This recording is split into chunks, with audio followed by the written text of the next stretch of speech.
places you can go nonstop out of Albany.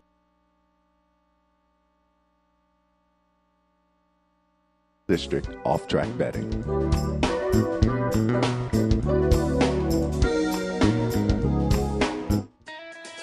It's Golden Sense in full flight for the wire over flashback, and Golden Sense have won the Santa Ana Derby. Orb has won the Kentucky Derby. First of the game. Will take charge is surging, and it's a photo finish. It's too close to call. And Animal Kingdom wins the Dubai World Cup. Macho Man! Broadcasting live from the Capital OTB studios, this is Racing Across America with Seth Merrow.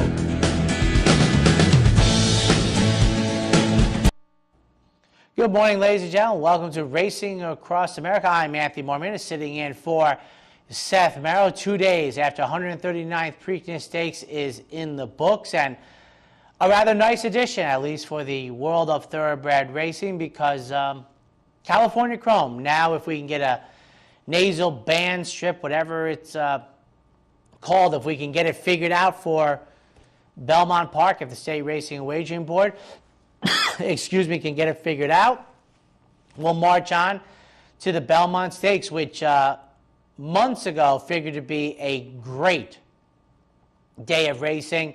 We know that it is a super great day with the Triple Crown being on the line, because now the general media, the general sports media will be on board.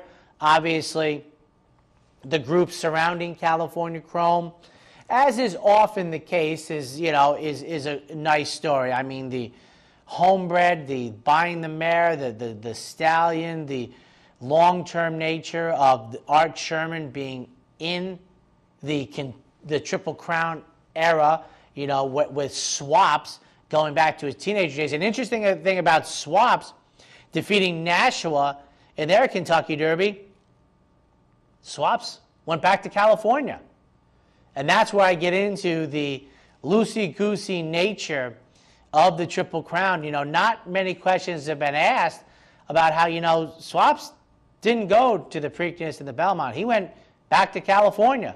My work here is done. And Art Sherman was, I think, 17 years of age with Swaps, and they had the upset victory. Went back to California and did great things the rest of his career. But all things hopefully will get settled, and California Chrome will receive his opportunity to win the Belmont Stakes. A grueling test of the champion at 12 furlongs. That often seems like a 9 furlong race. But in his case, and for everybody who goes to the Triple Crown, maybe the test part of it isn't just the 12 furlongs. It's the fact that you've run 3 races in 5 weeks, which 50, 60 years ago might not have seen that much. But we clearly will say that trainers believe that it is and I'm sure that I will be looking to bet against California Chrome. I know I was very, very high on Ride on Curlin, who was one of the horses coming out of the Kentucky Derby. And after the Kentucky Derby, we saw 2 also-rans plus California Chrome going on to the Preakness against the 7 new shooters. While the Derby horses, as Andy Beyer wrote a couple of days ago, history has shown that the new shooters don't do so well. The most liked one, Social Inclusion, did the best. He ran 3rd. But the Derby runners, all 3 of them, combined for 1st, 2nd, and 4th. Now we'll see which one of the 2 also-rans try and run in the Belmont Stakes. And I think it's fair to say we're going to get Commanding Curve, Wicked Strong, and Danza, and maybe even a couple more runners in the Belmont, those who skipped the Preakness Stakes. But at 1-2, California Chrome, the best horse in the race once again. I did think at the top of the stretch we had more than a fighting chance with Ride on Curlin, and I thought that until about the 3/16 pole, and I stopped thinking that before the 8th pole, as California Chrome once again showed that he has enough athleticism and talent to make his own good trips. And we saw, or at least I saw, a new dimension, which was toughness or ruggedness, as Victor Espinosa was absolutely and wisely determined to stay in the 3-path with California Chrome and just, social inclusion. Get out of the way. I'm going to push you where you want to go. And, just a real nice feather in the cap for all involved with California Chrome, who scored the victory ride on Curlin Pete. Everybody else, social inclusion, the new shooter that I think ran well enough. As I said, I think many of us think this is a horse with a bunch, stockpiled talent.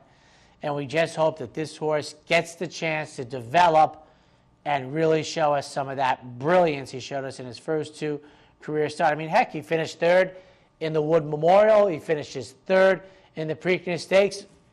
Many horses, or hardly any horses not named California Chrome, will have that good a resume after 4 career starts. So we'll see. General A-Rod surprised me by running 4th. He runs well out of the Kentucky Derby. We have the big controversy with the nasal strip. I'm really hoping it will get decided next couple days. And what is the downside to California Chrome winning?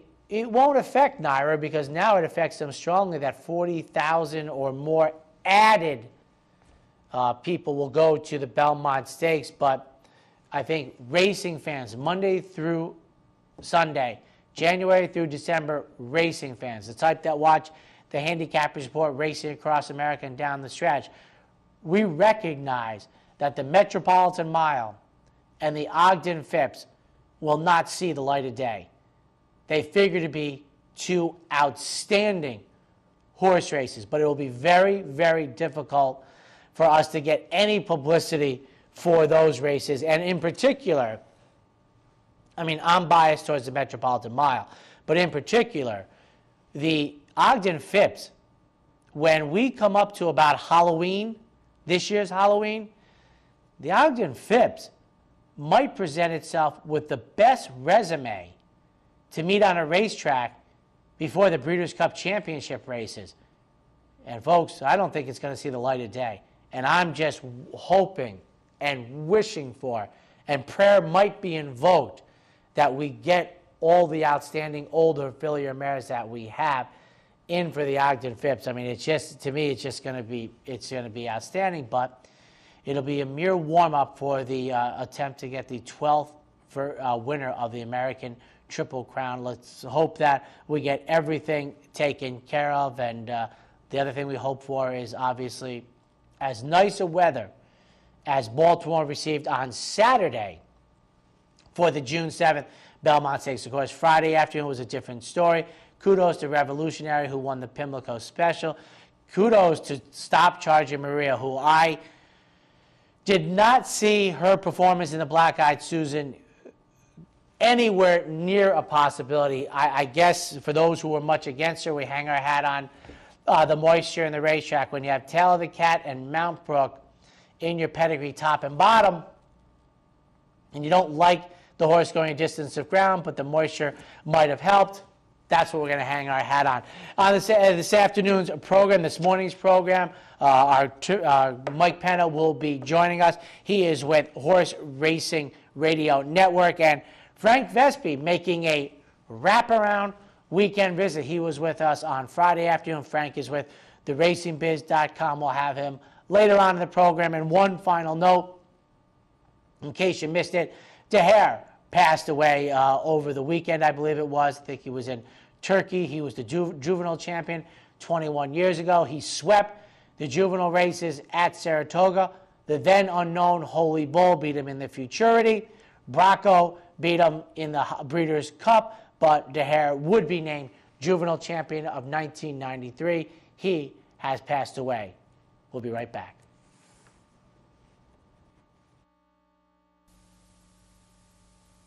Missed one of our TV shows? No worries. Now you can catch all your favorite programs online. Simply log on to CapitalOTV.com and click on the YouTube link at the bottom of the homepage. And look for our new podcast coming soon. CapitalOTV.com. Log on today. The Capital OTB Handicapping Challenge Series is back. That's right. The 2014 Capital OTB Handicapping Challenge Series is back, and it's your chance to win thousands in cash and prizes. and a seat at the 2015 Handicapping Championship in Las Vegas. This month's contest is the King of the Hill on June 14th.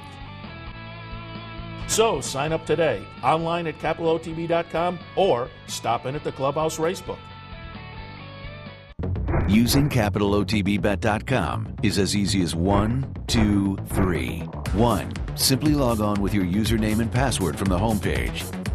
2. Fund your Capital OTB account through our Easy Money, Green Dot, or Visa MasterCard options. And 3. Place your bet on one of our 3 easy-to-navigate wagering platforms, Capital Bet TV, Capital Bet Express, or Capital Bet Pro. CapitalOTBBet.com. Log on today. Here in upstate New York, no one provides bettors with more wagering options than Capital OTB. Our network of branch and easy bet locations stretches from the mid-Hudson Valley all the way to the Canadian border and west to central New York. So whether you need to place a bet, fund your Capital Bets account, or watch the next big race, all the action is just around the corner. A full list of our branch and easy bet locations can be found online at CapitalOTB.com. Capital OTB, the better and most convenient choice for wagering in upstate New York. I'm Anthony Mormino. Join me weekdays at 9 for the Handicappers Report.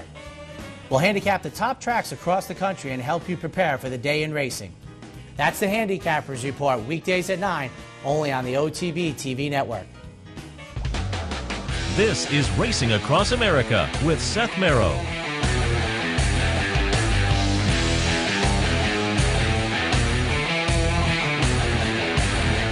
Welcome back to Racing Across America. I'm Anthony Mormino, pinch hitting for Seth Merrow. Now time to bring in our leadoff hitter for the week, Mike Penna from the Horse Racing Radio Network. Mike, good morning.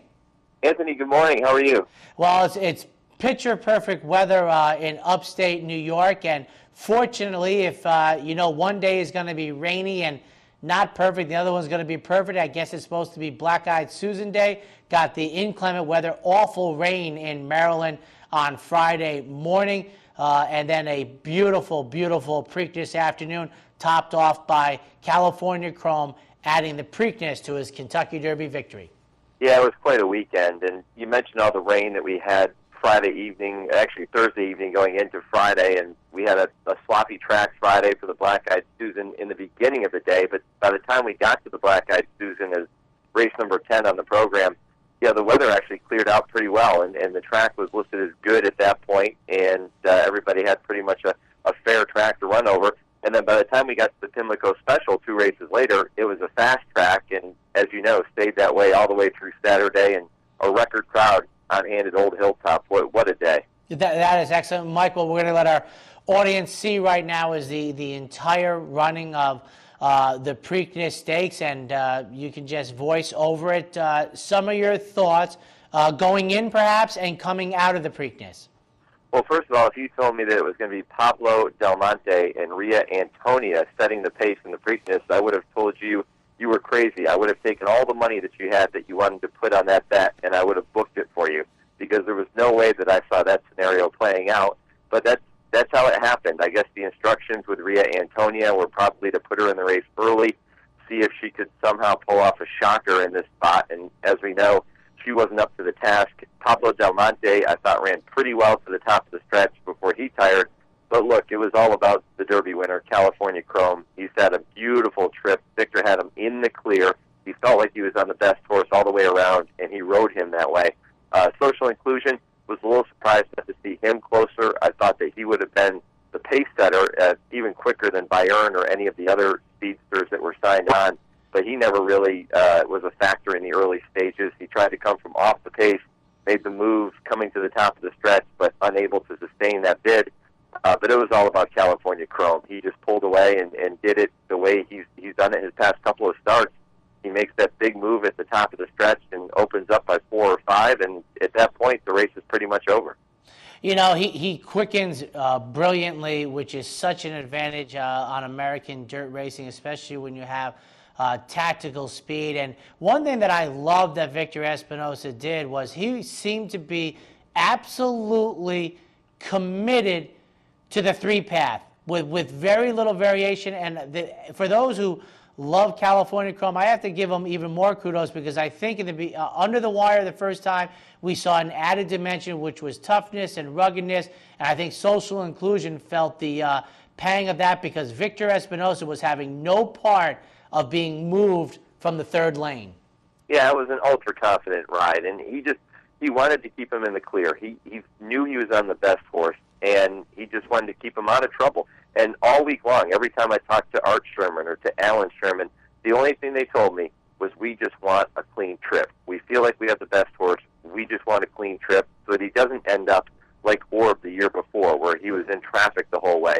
We feel like we have the best horse going in. We just want him to have a clean trip, and that's what happened. And one of the differences between a horse such as Orb and California Chrome, Mike, is a lot of times you make your own luck in life and in horse racing. And with the nimbleness and athleticism of California Chrome, I think he displays that multiple times, that he can get quickly where he needs to be and thus make his own good trips. Yeah, exactly. And we talked to Victor Espinoza Saturday morning, and he said that. He said, look, he's very versatile. If we want him on the lead, he'll do it. If we want him to go 46 and change, he's happy to do it. If I want him to go 48 and change, he'll do that as well. And he raced so kindly for him, and we saw that in the Preakness on Saturday. He just settled back there beautifully. And, Alan Sherman, the son of Art Sherman, told me earlier in the week that he feels like he's even better if he has a target to run at. And we were standing at the post position draw, and it was right after he drew number 3, and we were watching a replay of a race on the television, and there was a horse sitting back and forth with 3 horses out in front of him, and he said, that's the kind of trip we want on Saturday. We want him to sit behind horses and have a target to run at, and if we can get that kind of trip, we'll be really tough. Well, I usually discount any type of trainer speak, but I think the evidence indicates, and through a history of watching races, if you can get a horse to relax and not get anxious about seeing horses in front of them, I think, Mike, we're keenly aware that in dirt American racing, I have said this before, let me make it an easy argument. If I could buy any type of running style for a dirt race runner in the United States, what California Chrome has shown us in these 2 races, particularly at the highest level, is exactly the type I would want. I wouldn't want a speedster and I wouldn't want a closer. I'd want a stalker.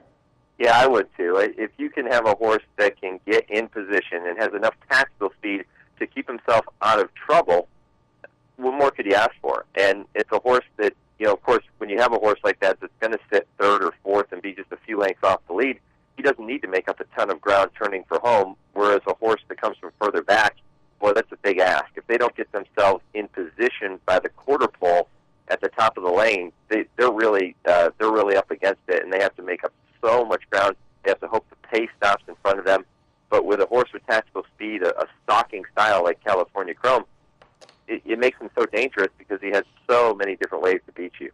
And I'll tell you with California Chrome, and it's all horses I like, horses who either make up ground or grab races by the throat, that I like to say, on a turn, get extra kudos from me, because if you've ever run track and field or run around a turn that's level, boy, it is harder, it takes more energy, and he seems to grab these races by the throat there. I have to tell you, from the quarter pole to about the 3/16 pole, I thought I was live with Ride on Curlin, but I have to tell you, I had doubts at the 3/16 pole, and they had been dashed by the 8th pole.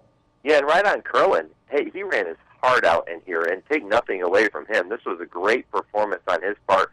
He finally got a clean trip, which he didn't get in the Kentucky Derby, and he proved that he's a legit 3-year-old with this particular crop. And he was just beaten by a better horse. Joel Rosario was interviewed on our broadcast right afterwards, and he said, no, my horse ran great. Yes. We just ran into a better horse today. And I think that's succinct and completely accurate. We know in sports, Mike, sometimes you lose, other times you get beaten. And for Ride on Curlin, he was beaten on Saturday afternoon. Yeah, he was. And he'll fight again. He's going to come back in 3 weeks in the Belmont, and that's a whole different kettle of fish. We're talking 1.5 miles, a sandy type of racetrack, the big sweeping turns. Maybe Ride on Curlin makes up those extra couple of lengths on California Chrome, although it would be a very unpopular win if he were to do it. And we've been there before at Belmont Park for some of those unpopular wins. Mike, a couple other races over the weekend, been run over 100 times itself on the turf. The Dixie run just before the Preakness on Saturday afternoon. Yeah, the Dixie, I'm looking at Utley and Hall of Famer Jonathan Shepard, Hall of Famer Edgar Prado. These are guys that certainly know how to win races on the grass, and Edgar Prado knows how to win races in the state of Maryland. And I thought Utley ran a tremendous race in there, and Edgar, a well-timed ride. We talk about keeping horses in the clear. He was able to do that. He didn't get stopped turning for home, and that's the result. You know what I liked for Edgar Prado, and I don't know if it's what it is, but boy, I'll tell you, for a horse on Utley who's in the middle of the pack and really, my point is his whipping seemed to be, he was very confident. He didn't accelerate it. He seemed to be very confident that in about the sixth path, laying about fourth with an eighth of a mile to go, he didn't seem to change any of his body motion to show that there was any anxiety going on. I mean, it's not the type of confidence with a hand ride looking around, but he seemed to be in rhythm that he was going to get this done. And I was a little doubtful, but no surprise, Edgar was right and I was wrong. Yeah, and he proved me wrong as well, because I didn't use Utley in any of my selections. I went with Up with the Birds and Charming Kitten, and I was a bit disappointed in each of their performances. I thought that they would run a much bigger race. Obviously, it didn't happen. But when you come back to Edgar Prado, how cool is this? Here's a Hall of Fame jockey who, over the past couple of years, has started to kind of get back into the flow of things again, and he started to kind of resurrect his career a little bit from a couple of years that weren't very Edgar Prado-like. And now here he is after an injury in mid-April that he sustained at Keeneland, and he comes back, and he's here in a big race, and he puts a Hall of Fame ride on a horse like Utley and gets the victory. Very well deserved, and people should really keep an eye on Edgar Prado this year. I think he's going to have a really, really big season. And talking about horses you didn't really think had much of a chance, I have to tell you, going into the Black Eyed Susan, not only did I like Fortunate Pearl, but what Stop Charging Maria had put on her resume as a 3-year-old, and with the pedigree having Mount Brook on bottom and Tail of the Cat, we're going to let our audience see the stretch run of the Black Eyed Susan. Let's just say Stop Charging Maria wasn't at the top or on my tickets at all. Yeah, she hadn't come back at 3 the way she left us at 2. You remember she won the Grade 2 Demoiselle in her final start. That was at Aqueduct on November 30th. Then returned here as a 3-year-old in the Devona Dale. She didn't run well that day. She didn't run particularly well in the Grade 3 Fantasy either, and that was her most recent start. Third time off the layoff, Todd Pletcher, Javier Castellano picks up the mount. There were some things that you could like about Stop Charging Maria. And when you look back, of course, hindsight 2020, yes. But when you look back at what she did as a 2-year-old, those big wins were with Javier aboard. And we hear this a lot. Sometimes a jockey just gets along with a horse and they run for that rider. Maybe this is the case with Stop Charging Maria. And it could be a case that she liked a little moisture in the track as well. We talked about the rain that we had earlier in the day on Friday morning. It was still listed as good when we got to the Black Eyed Susan. She may have just taken to that moisture, and it was just her type of surface, and it was her day. Well, Mike, I will let you know that from a handicapper standpoint, that's where I'm hanging my hat, because I would think that a Tail of the Cat Mount Brook would enjoy the moisture in the racetrack. And I was also surprised that, Stop Charging Maria, the winner, was able to get the last furlong in 12 and change. And, I know the first part of the race was run slow. You talked earlier in our interview how the racetrack changed during Friday, then continuing on to Saturday afternoon. But I thought that was a good performance. I'm not going to say it came out of left field because, as you said, a very powerful England racing, especially in the hands of Todd Pletcher. Third race off the layoff, she dug in, she got the victory, and she beat me. And then continuing on Friday afternoon, I have to tell you, Michael, it's one of my favorite races in thoroughbred racing, mostly probably because it was revived when I was 25 in a brilliant Bet Twice, Lost Code, Ali Sheba, Crypto Clearance, the Pimlico Special. But I'll tell you how much disrespect the Pimlico Special gets. If you look on Equibase.com, their graded races, it doesn't give you the correct info. And if you go to the American Racing Manual put out by the DRF, they don't give you the correct modern history of the Pimlico Special. It's a race I love. Looking at the field on Friday, I have to think that Grade 2 status is coming back. We're going to take a look at Revolutionary's stretch run in Friday's Pimlico Special. Yeah, you think about the horses that have won this race. I mean, it goes all the way back to Seabiscuit and War Admiral back in the late 1930s, and then, you know, a Cigar, and even going back to Whirlaway and those types of horses. Invasor came through there in 2006. You know, it's a race that is steeped in history, and you're right, it never seems to get the respect that it deserves. Revolutionary. Here we go. Todd Fletcher, yet again. What a day for him on Friday. Revolutionary with Hall of Fame rider Mike Smith picking up the mount for the very first time. Actually, second time. He rode him last time out in the Oakmont Handicap. Drifting all the way to the back of the pack. He's some 20 lengths behind going into that first turn. And this was very Zenyatta-like. It kind of reminded me of that, watching Mike Smith lope so far behind, looking hopelessly beaten, and even turning for home. I probably wouldn't have bet Revolutionary at the top of the stretch. No. But Mike never panicked. He came under the line the first time. He was very relaxed on the horse, very calm aboard Revolutionary, and that's why he's in the Hall of Fame. He is one of the best riders in the game today. He lets him settle. He doesn't panic. And when he said go, this horse just exploded and able to run by everybody in the final stride. And, you know, you mentioned earlier, you know, the Edgar Pratt and the Mike Smith. Even when you're in the Hall of Fame, you still, there's just some things you do better than other things. It's what we're all given as gifts. And Mike Smith and not panicking, being patient. I think for those of us who have watched Mike Smith on a regular basis going back to about 1990, 1991 would recognize that for better or for worse, patience and Mike Smith and not panicking can be a buzzword of his characteristics. Yeah, and it certainly was on Friday with this effort. You know, again, Revolutionary, a horse that, remember, he was on the Triple Crown Trail last year, and he goes to the Kentucky Derby. He finishes third.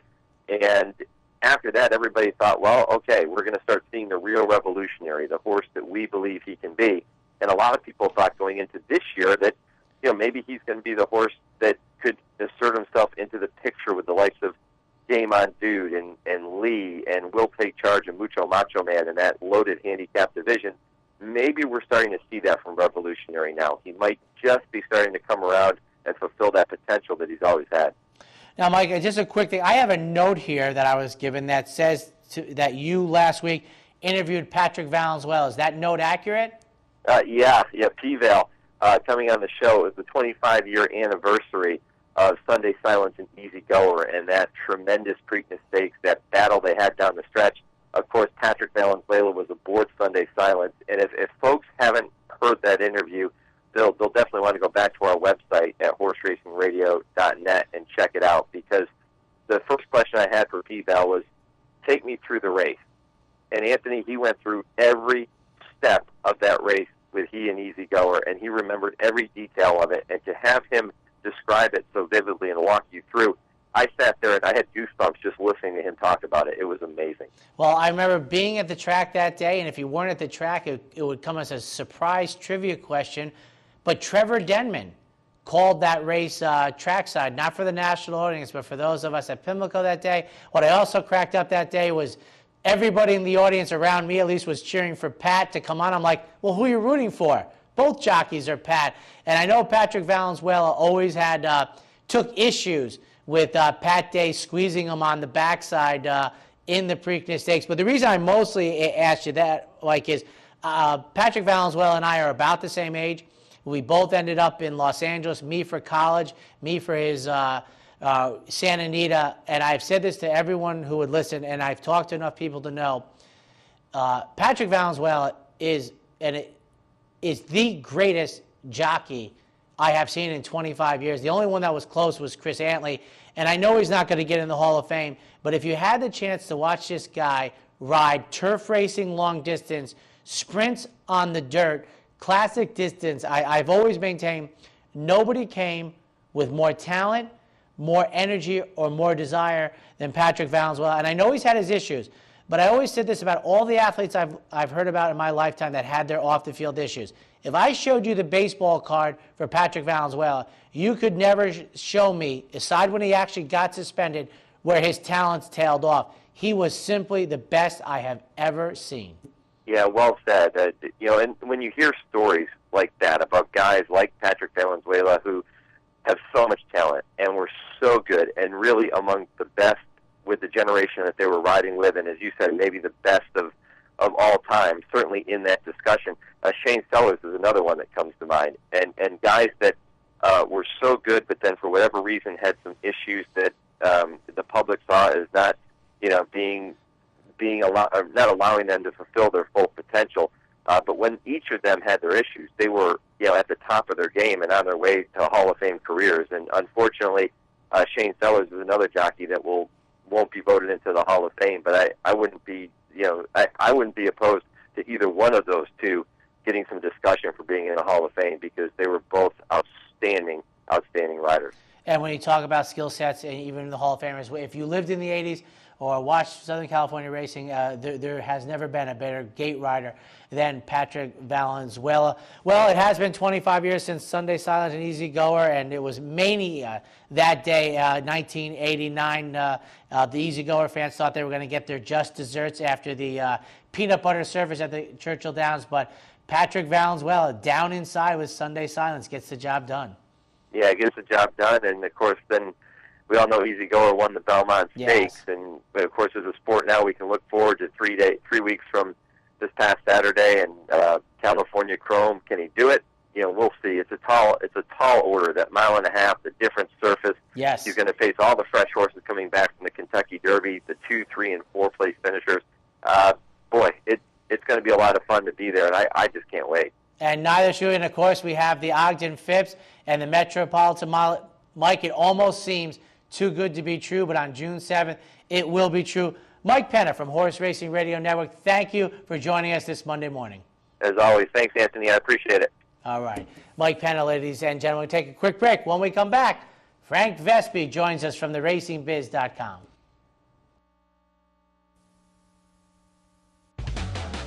This is Racing Across America with Seth Merrow.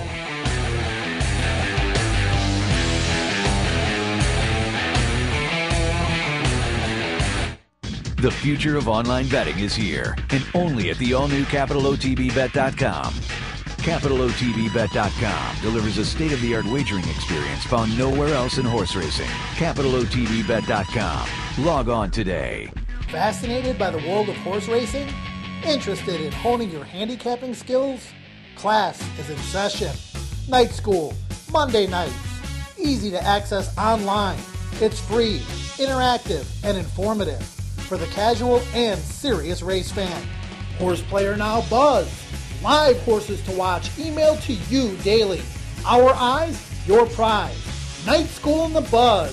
Visit horseplayernow.com for details. Each morning on the OTB TV network, you get the very best in horse racing programming. Weekdays begin with the Handicappers Report, where professional handicappers share their selections and analysis of the day's racing. Followed by Racing Across America, a daily conversation with racing personalities from around the country. Saturdays include Down the Stretch, where Mark Casano speaks with the biggest names in racing. And Sunday mornings, it's Loose on the Lead, where Steve Bick and I offer news and a unique lineup of weekly guests. All here on the OTB TV network. Funding your Capital OTB bet account is as easy as 1, 2, 3. 1. Easy Money. Clearly the fastest and easiest method of depositing funds into your account. Make deposits or withdrawals in just minutes. 2. Green Dot Money Pack. Gives you instant access to your funds. Green Dot Money Packs are available at thousands of retailers nationwide. And 3. MasterCard Visa. Simply click on the link from the funding page, enter your account information, and fund your account. CapitalOTBBet.com. Log on today. Hey race fans, head down to the all-new Clubhouse Racebook. With live horse racing on more than 250 flat-screen TVs, state-of-the-art wagering terminals, and amazing Vegas-style atmosphere. The Clubhouse Racebook, 711 Central Avenue, Albany.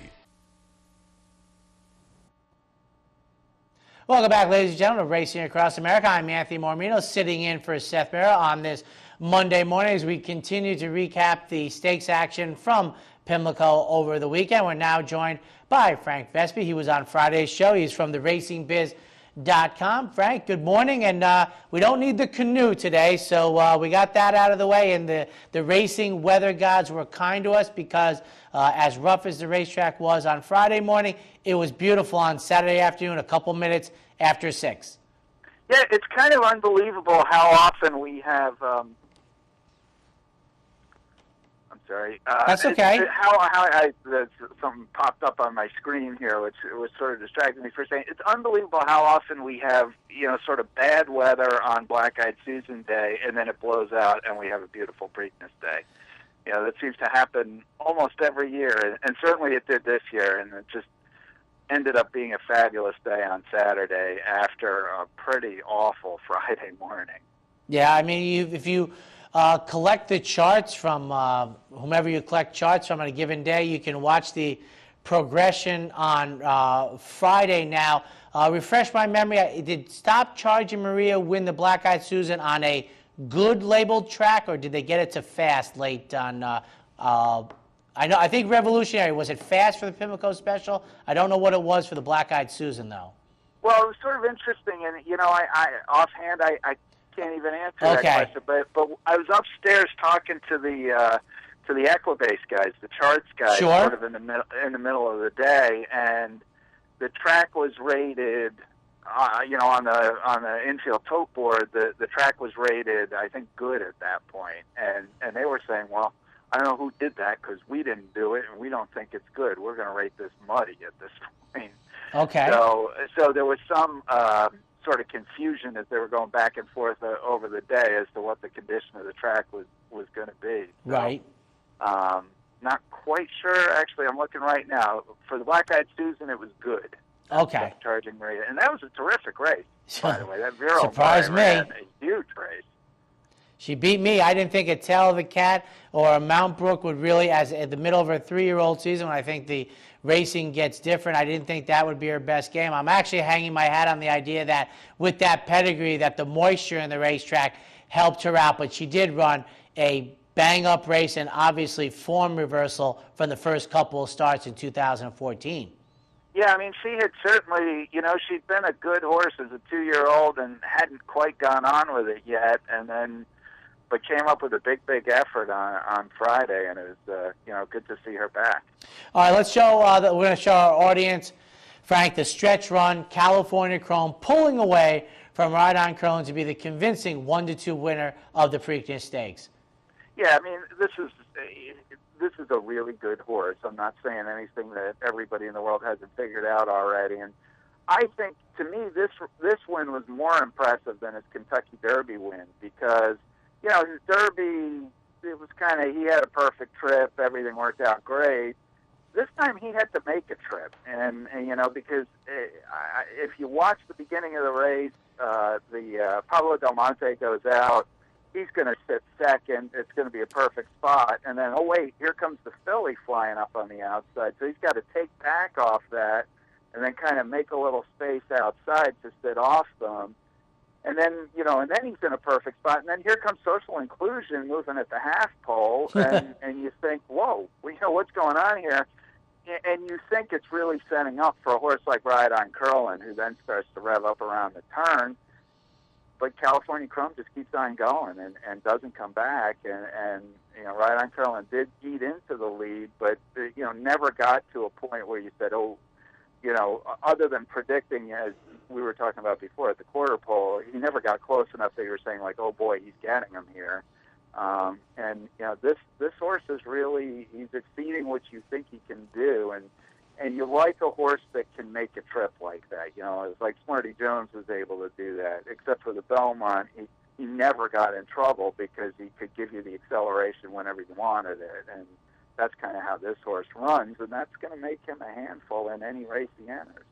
And I'll tell you, Frank, I mean, I know so many people, of late have decided to skip the Preakness if they don't win it. Andy Beyer wrote an article a couple of days ago talking about the history of the new shooters and how, and also how well horses have run off the 2 weeks rest. How about this, that 75% of the Superfecta are the 3 horses and the only 3 horses that came out of the Derby, and I think for many people, the best of the new shooters completed the Superfecta, but General A-Rod, Ride On Curlin, and obviously California Chrome, the only 3 coming out of the Derby, they all did, actually 2 of them bettered their performance in the Derby. What do you make of that? The 3 horses all came back and raced well. Well, it's an interesting point you raise, and certainly you know what? I mean, I thought that Ride on Curlin would run well. He did. I honestly didn't think General A-Rod would run all that well, and he really did. I don't know. It's hard to know what to make of it because every trainer in America will tell you 2 weeks is hard. You'd rather have a little more time, et cetera, et cetera. But how many times have we seen horses come out of the Derby and just run huge Preaknesses? I mean, it seems to happen all the time. And it makes you wonder if maybe we've sort of talked ourselves into a position that maybe empirically isn't quite as true as we think it is. Well, I mean, I think the one aspect I always say, I like to look at horse races just like athletics. I mean, when you're in good shape and you're on a roll, I think in most sports, you want the next event to be the next day. You don't want any break. Now, with horses, you're talking fatigue, etc. But I thought this about Funnyside many years ago, Frank, who was very popular in our area for the obvious reasons that I said to people, after Funnyside lost the Belmont, people were like, he's a gelding, he'll be around. I said, those might be, without any hesitation, by far the two best performances of his life. Now, it turned out to be true, which is probably why I remember it so well, but, those were the two best. He never came close to repeating it, and athletics can be like that. I mean, and I just think that my second take on it, Frank, personally is I was suspicious of all the new shooters except Social Inclusion. I mean, I've been against Bayern since his allowance victory, and they took the blinkers off, and he ran pathetically for Bob Baffert. But I really think at the end of the day, it comes back to an indictment on the new shooters. And what I have feared about this 2-week turnaround is that the Preakness Stakes deserves to be the second best running of this crop of 3-year-olds. And I think because of the 2-week turnaround, of late, it fails to meet that criteria. Yeah, I'm not completely sure I agree with that. Okay. I mean, and we'll see how it plays out in a couple of weeks. I mean, I honestly, I think if you look at some of the recent years, there have been some pretty bad fields lining up in New York in 3 weeks. Some of these Belmont winners are not good horses. Well, Frank, you're 100. You don't want to get me started on the number of winners of the Belmont Stakes that have never won another race again. Forget stakes race, forget Grade 1. I agree, but let me ask you something. Would you have liked to have seen as a Titanic showdown not only Ride on Curlin, but Commanding Curve, Wicked Strong, and Danza to come running after California Chrome? Yeah, I mean, I don't disagree that you'd like to, certainly, look, you'd like to have the 14 best from the Derby go on to the Preakness and then from there to the Belmont. That would sort of be the ideal. Or, maybe there's another new shooter or two that you want to add in there. But you'd really like all of these horses to line up in all of these races if you could get it. I certainly can't disagree with that. I do wonder in this specific case, I mean, Chrome he dominated the Kentucky Derby. He was best. There were other horses that had some trip issues, Ride on Curlin among them. Right. But there was no horse in that race that could legitimately say, with a better trip, we win. No, absolutely. And to me, I wonder if some of these guys that came out of that race and said, you know what, we can't beat this horse at 1.25 miles, but we might have a chance, his breeding might catch up with him at 1.5 miles, and maybe we're bred a little better to do that. Maybe we're just going to sit and wait for... And so I wonder if the decision for some of them had less to do with the timing and more to do with the conditions of the races and the thought that the 1.5 miles might be an equalizer. That's an excellent point. Talking about a horse that people might be afraid of taking on in the state of Maryland, whether it's dirt or turf. Ben's Cat, who has been a living legend in Maryland, simply adds to it over the weekend. Hey, how good is this horse? And Seth and I have talked about this many times, and it's just such a fun story, and it's fun. King Leatherbury's 81 years old, or as he likes to say, 80 damn years old. And he, to get a horse like this at what you think has to be the end of his career, or right up close to the end of his career. Although, golly, the guy's as active and smart and on top of it as anyone. So maybe not, but you'd think it would be close. And, you know, this horse has been doing it. He's won 5 consecutive runnings of the Mr. Diz. He's won 3 of the last 4 of the race he won on Friday, which is technically the Jim McKay Turf Sprint, although it was the off-the-turf sprint on Friday. I mean, it's just a great story. It's a nice horse. He spots them, and, you know, this was, and King candidly said this after the race, this was not a hard spot for him. And he just goes on and does it. I talked to the rider, Julian Pimentel, after the race, and he said, yeah, I just sit on him. He does all the work. It's a neat story. And I think that was the one race where, on Friday, certainly, where, you know, Saturday, yeah, everybody's rooting for California Chrome. Even if you were trying to beat him in your wagers, nobody's sad to see him win. That's how it is with Ben's Cat. Everybody was rooting for him. He was 3-10 or 2-5, whatever he was. Nobody was sad to see him win. And when discussing folks who have been around a long time, like a King Leatherbury, I think the only safe line that I like as a media person is, I'm safely betting he's closer to the end than the beginning. I think you're exactly right. You think it's true of both Ben's Cat and King Leatherbury, yes. but they both keep defying the odds. That's one sentence where I think I haven't insulted anybody and I'm accurate, which when you're in the media and you interview people, that's a very good line to walk. Also going to Friday, a note here. The Ladies Legends race run early on the card Friday afternoon at Pimlico. Yeah, and it's the last Lady Legends race, and it kind of an unfortunate way for the race to go out, kind of an unfortunate outcome where Stacey Clark Rogers on a horse trained by Kathy Diven was pretty much home and dry, and she stood up 40 yards from the wire and got pipped at the wire by Andrea Seafelt, and so it was a pretty unfortunate way for the end of it, and pretty unfortunate for Stacey Clark and Kathy Diven. But, you know, this has been really a fun event, and it's for a good cause, and you know, so it has been kind of a fun ride to see them come back and get this chance to ride a race in front of the big crowd. Now, often, and I saw it, I honestly believe that Stu Elliott at Keeneland this year, where they have the 2 finish lines, the 16th pole and depending on what race you're running, I think he stood up. Now, in his case, he got lucky because he got to re-ride and run. Was there any reason given for standing up like 40 yards? There didn't seem to be another pole right there. No, it's, you know, I mean, she was, she owned it. She said, I just screwed up and misjudged the wire. And, okay. I think that's all it was. There's no additional pole. Pimlico only has 1 finish line. Yeah. It's not like Laurel. Yeah, right. Laurel, and you see that's not uncommon at Laurel to see a guy or gal misjudge the finish line and stop at the first one when they're really going to the second. But this case, she just whiffed, and it's too bad. But these things happen, and I'm sure you feel differently.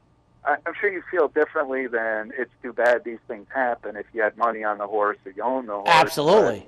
And that was, you know, in social media, that's what raced with it. You know, people, you know, if you're going to make an exhibition race, then take away pari-mutuel wagering, but you're betting on people that are retired, etc. And like you said, it's a great cure, but it's like you said, if you bet on it, it's not so cute anymore. Yeah, and there were certainly some people talking about that, you know, on social media, as you say, and around the track, and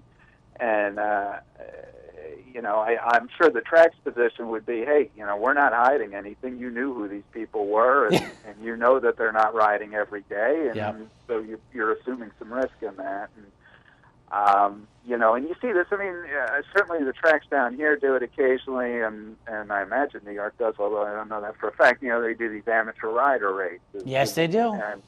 And you know, these people can really ride a horse, but they're not professional jockeys, and they make mistakes, and you know that. And I guess you got to live with it. I mean, I you know, and I suppose, you know, the point that maybe they shouldn't do pari-mutuel wagering on it is fair, but at the same point, we do know the risk. Yeah, no, I say it all the time when I introduce people to horse racing. It's like the only two things you get to control is when you bet and how much. After that, there are stewards involved, jockeys. I've heard stories that Bombay Duck got hit with a beer can in the Kentucky Derby. So don't try and list all the ways you can lose a horse race, and realize one thing, it is out of your hands. But Frank Vespi, any final thoughts? Well, one quick thing. Any thoughts on this nasal strip thing going forward for California Chrome into the Belmont? You know, I kind of think this is like horse racing alchemy. You know, alchemy was turning lead into gold.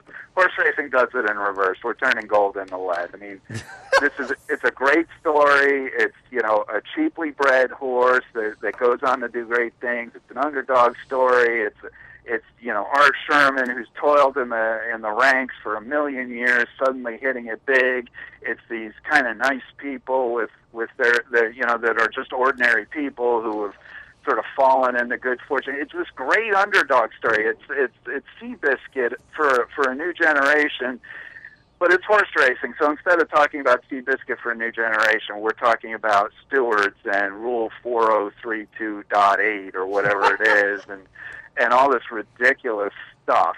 I just, you know, it just, we who love horse racing, and I'm sure, you know, Anthony, you know, those of us who've been around it for a while like you have, I mean, we've seen this movie before, but gosh, at some point you want it to end. Hopefully this one will have a better ending. And I didn't tell the truth because I have two more things. How difficult will it be to find printed word on the Ogden Phipps Stakes and the Metropolitan Mile being run on June 7th? I think that, although, you know, the Met Mile might get social inclusion. They're saying they're 50-50 for the Belmont, but they're also going to nominate to the Met Mile, so maybe you get a little pub out of that one. Well, one thing we're lucky, I think I saw over the weekend, Ground Control was entered in about 4 different stakes races. Yes, he scratched out of all of them, and somebody was saying he's conducting a triple crown of scratches. Okay. In New York, the old rule, I think it's still the rule, he won't be able to enter into the Met Mile and the Belmont. I think that's a New York rule. You can't enter into 2 stakes races on the same card, so we won't have to worry about that. But it is going to be tough to find out information on what might be one of the best showdowns, non-Breeders' Cup, we've seen in 30 years, which is the Ogden Phipps, and maybe the best horse in training in the Metropolitan Mile. Yeah, I mean, it's, you know, it's unfortunate the position where racing is now, and, you know, we just, nobody cares about anything except, you know, essentially the Triple Crown and to a lesser extent the Breeders' Cup, and so a lot of really, you know, neat stories and great races get lost. I mean, you know, here we had, you know, Revolutionary's comeback to win the Pimlico Special from 30 lengths back it was a really good field that came. It was a terrific race, you know, where a horse won in the very last jump. I mean, it's a historic race, and who cares? Nobody even knows about it, and that's what you fear will happen, you know, putting the Met Mile and the Phipps on the Belmont card, assuming, of course, that the big horse goes to the Belmont with his nasal strip. And you know what the West Coasters are going to say, Frank? If Beholder comes beats the East Coasters on the home track and nothing's written about it, they're like, we can't win even when we win on their turf. We can't win. It doesn't count. The East Coast media bias, and that's an old battle that everybody's had over the years, isn't it? All right. Frank Vespi from theracingbiz.com. Thanks for the wraparound weekend. We'll talk to you real soon. It was my pleasure. Thanks for having me, Anthony, and I'll look forward to it. All right. That wraps up the Monday morning show. I want to thank Mike Penna from the Horse Racing Radio Network and Frank Vespi from racingbiz.com. That puts a little bow on the Preakness Stakes, and hopefully we'll get this nasal strip thing taken care of. We can move forward to the Belmont, and at least here at Capital Off-Track Betting, I won't be the only one, but we'll be having our eyes fixed on the Ogden Phipps and the Metropolitan Mile. That wraps up the program. Ladies and gentlemen, enjoy your thoroughbred action this afternoon. We'll join you next time.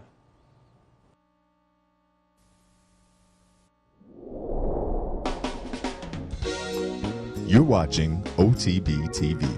a service of Capital Off Track Betting.